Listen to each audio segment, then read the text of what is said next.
Assalamualaikum warahmatullahi wabarakatuh. Perkenalkan, nama saya Rahman Al-Hadi, NIM 2010204058 dari Lokal 3B, dosen pembimbing Hendra Laderman SSI MPD. Baiklah, pada kali ini saya akan menjelaskan sedikit tentang organisasi populasi.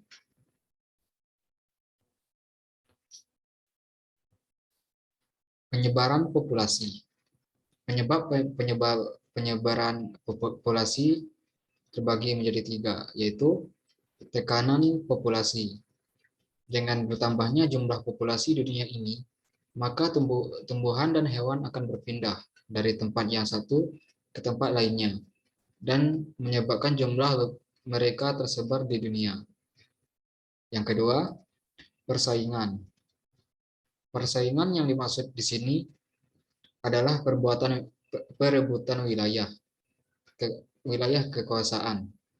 Tumbuhan yang kuat mempertahankan wilayahnya akan menghasilkan populasi besar sehingga ia menyebar.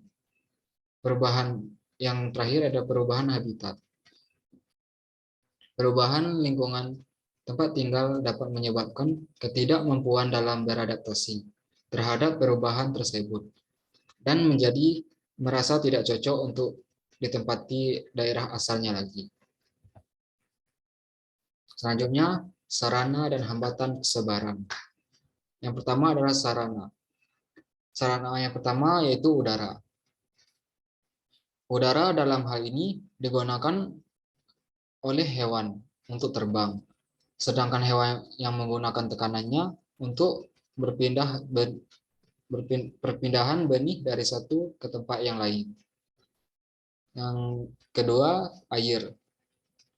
Kemampuan hewan dalam berenang, terutama hewan-hewan air, menyebabkan perpindahan mudah terjadi. Benih tumbuhan dapat terangkut dan berpindah tempat dengan menggunakan media aliran air sungai atau arus laut. Yang ketiga yaitu tanah. Sudah jelas hewan dan tumbuhan membutuhkan tanah untuk persebaran. Yang terakhir yaitu pengangkutan manusia. Baik secara sengaja maupun tidak sengaja dapat menyebabkan perpindahan tumbuhan dan hewan, seperti tikus yang terperangkap di dalam tas seseorang, atau mungkin benih kembang sepatu yang melengket di baju seseorang. Yang selanjutnya yaitu hambatan. Hambatan yang pertama yaitu hambatan iklim. Keadaan iklim terutama yang bersifat ekstrim dapat menghambat persebaran, misalnya kondisi temperatur, kelembapan udara, dan curah hujan. Yang kedua, hambatan edafik atau tanah. Tanah sangat berpengaruh bagi tanaman atau tumbuhan karena sangat memerlukan unsur-unsur penting dalam tanah, yaitu unsur hara, udara, dan kandungan air yang cukup. Lapisan tanah yang tipis dan keras membuat hewan-hewan yang terbiasa menggali tanah dan bertempat tinggal di dalam tanah memilih mencari daerah yang lapisannya tanahnya lebih tebal dan gembur. Yang ketiga yaitu hambatan geografis. Hambatan geografis bentang alam muka bumi dapat menghambat persebaran tumbuhan dan hewan, seperti samudera, padang pasir, sungai, dan pegunungan. Yang terakhir adalah hambatan biologis. Hambatan biologis, kondisi lingkungan yang cocok untuk hidup, serta persediaan bahan makanan yang berlimpah, menjadi faktor penghambat tumbuhan dan hewan dalam berimigrasi. Hal ini berkaitan dengan kecocokan dengan kondisi alam. Selanjutnya, interaksi negatif. Interaksi negatif adalah menunjukkan suatu keburukan atau kejahatan yang dilakukan oleh makhluk hidup. Isolasi dan sterilitas contohnya.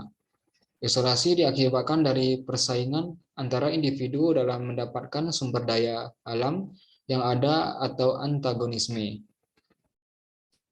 Yang kedua,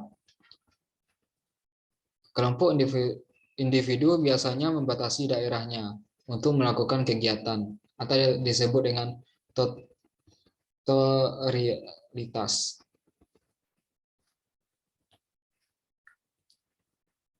Yang selanjutnya, interaksi positif. Interaksi positif adalah menunjukkan suatu kebaikan yang dilakukan makhluk hidup, yaitu komensialisme dan mutualisme. Komensialisme adalah hubungan timbal balik antara dua makhluk hidup yang menguntungkan satu pihak dan pihak yang lainnya tidak dirugikan maupun diuntungkan. Contohnya seperti burung yang hinggap pada kerbau di sawah.